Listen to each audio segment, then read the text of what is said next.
Help me reach 1,000 subscribers. Please like and comment. It was a little past 2 a.m. when my phone buzzed softly on the nightstand. The room was swallowed in darkness, broken only by the quiet whir of the ceiling fan. Still half asleep, I blinked at the screen and saw a message from my wife, Emily. Short, casual. Nothing more. No explanation, no apology. My chest tightened as I glanced at the clock. She had left for a work dinner at 8 p.m. and until now, not a single word. For a moment, I tried to reason with myself. Maybe the dinner had gone late. Maybe her phone died.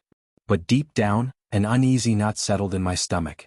Emily always texted if she was delayed. This silence, paired with a vague late-night message, felt wrong. I stared at her text before typing carefully, "Hope you told Mark you're married before it got too late." Calm but loaded.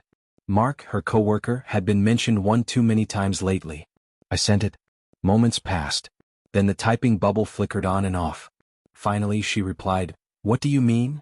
I didn't respond. I set my phone aside and lay back, pretending to sleep. My mind, however, raced, replaying subtle changes over the past weeks. The sudden nights out, new perfume, the guarded phone, the way she avoided eye contact. By 2:07 a.m., the quiet shattered. Footsteps pounded across the floor, keys jingling.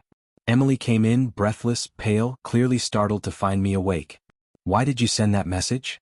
Her voice shook. I studied her quietly, letting panic creep into her expression. "I wasn't with Mark. We were just hanging out. I lost track of time," she muttered.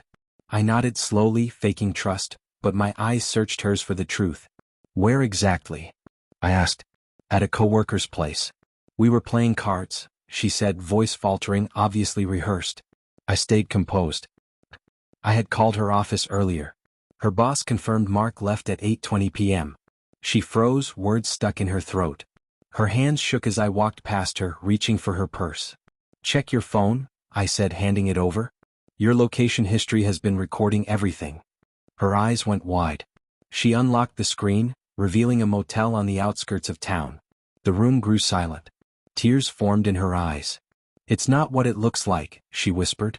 I didn't yell. I didn't argue. I simply said, "You don't get to define it anymore."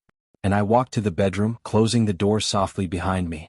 That night, she slept on the couch.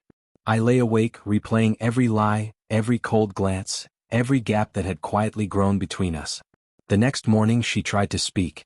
I had nothing left to give. I told her I'd be staying with my brother for a few days. She pleaded, crying, claiming it was a mistake, that nothing serious happened. But mistakes don't leave secret locations and midnight deceptions. As I packed, it hit me. Sometimes, silence reveals more than confrontation ever could. That calm text at 2 a.m. had said it all. Her guilt, her fear, the distance she had built.